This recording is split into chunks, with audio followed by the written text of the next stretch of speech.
White oppressive forces have done such a proficient job of brainwashing our people that telling the truth now literally offends millions. Nonetheless, those of us who know the truth must teach. African proverb. We must teach the truth even though they've brainwashed millions of our people to hate those of us who speaks it. Now moving on to the important topic at hand. They say that sometimes things have to get worse before it can get any better, because people have to sometimes see their rock bottom before they can do something about it. But what happens when people's minds have been socially engineered to normalize everything, therefore they never realizes their rock bottom? Therefore, regardless of how low they fall, they just keep normalizing it, therefore keep falling. That's a nefarious social engineering tactic that was done to the African American population. It's why we've normalized self-identifying ourselves by the N-word. We've normalized calling our women by the B-word. Normalized calling ourselves a real nigga. Normalized sagging our pants. Normalized glorifying pimps. And normalized worshiping the false god of our ungodly oppressors. All of these beliefs and practices literally insults our own intelligence. But millions of our people have been brainwashed to defend these ridiculous beliefs and practices with a straight face.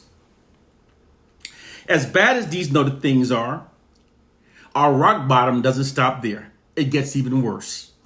Millions of our people have also been made to believe that a Bible written by history's proven most ungodliest group, the group that are responsible for the misery, suffering, and deaths of countless millions of innocent people throughout history, contains the true words of God.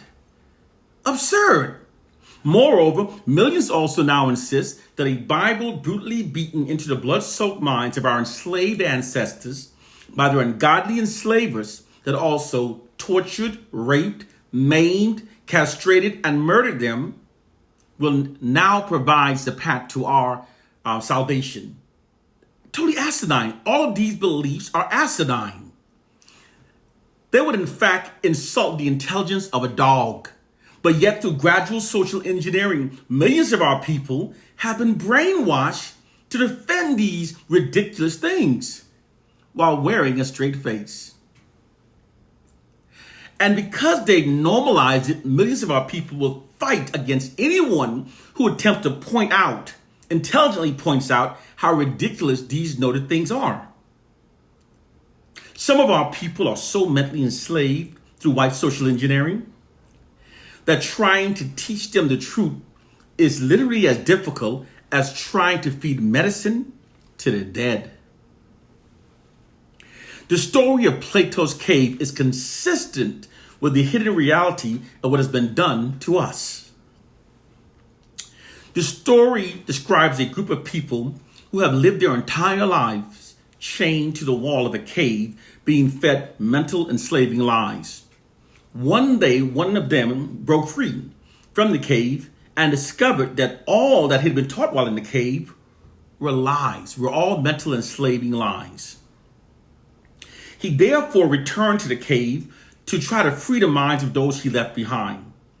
But as he tried to free their minds, they all resisted because their identities were so deeply attached to those indoctrinated lies. And the more that he tried to free their minds, the more angrier they became. So much, in fact, that they threatened him with violence and they chased him from the cave. This story is consistent with the hidden reality of what has been done to we Africans throughout the diaspora that have been stripped of our many African truths, our true history, our identity, our culture, our spiritual system, and we've instead been fed mental enslaving lies from the white society. Unlike at the conclusion of World War II, when the less than 12-year Jewish Holocaust came to an end, when the U.S. government and the United Nations contributed massive financial support to rebuild the lives and culture of the Jews, There was no moral obligation to do the same for we Africans.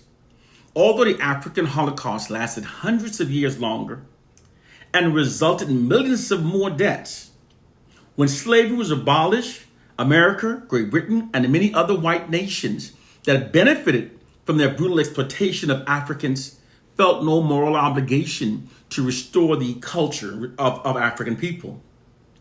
Those Western nations that benefited greatly through their brutal exploitation of Africans focused more on their own self-interest. To protect themselves from unified black retribution and to allow them to continue the exploitation of black people without any black resistance, especially given the fact that their oppression of Africans and exploitation of Africans' natural resources continues indefinitely, those white nations instead deployed an ideological subversion system against Africans.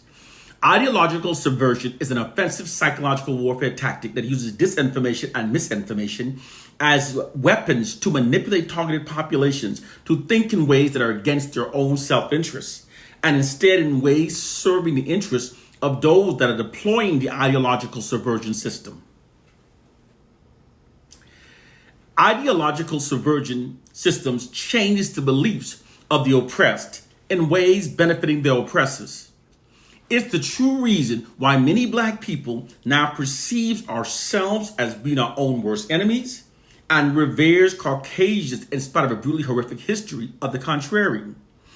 It's also the reason why millions of black people now totally excludes our oppressors from all of our analysis regarding our oppression. It's also the true reason why many of us only blames ourselves for our oppression. Ideological subversion changes the beliefs of the oppressed in ways benefiting their oppressors.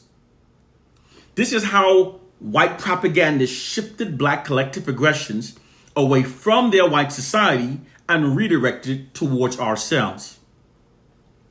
It's also how they changed our collective mindset from yearning for black liberation to now merely yearning for a comfortable position within a system of white supremacy. If you don't think that white oppressive forces exploit their monopoly over the information that we receive to shape our beliefs in ways that benefits themselves, you are extremely naive. If you doubt this, you are not awoke, you're within a friggin' coma. The hidden fact is that through their monopoly over the input of what's being systematically fed into our collective minds, they remotely manipulate us and negatively steer our culture while misleading us to believe that we're thinking for ourselves and that we're steering ourselves. The purpose of this ideological subversion system is to attack us at a psychological level in a bid to destabilize and undermine our entire ideological structure. This is the war being waged against us. The ultimate goal is the complete collapse of the black population. To restate this more simply, this ideological subversion system was used to shape the mindset of the black masses in ways that serves and protects the interests of the white society.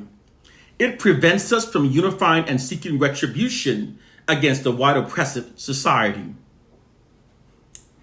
They secretly began this process during our early educational development, when our minds are young and most impressionable. It's then reinforced throughout our entire lives through unrelenting media propaganda campaign that subliminally programs our minds in ways benefiting the white society. Through this ideological subversion system, they've created a prison for our minds. Those black people who don't critically think never notice their mental chains.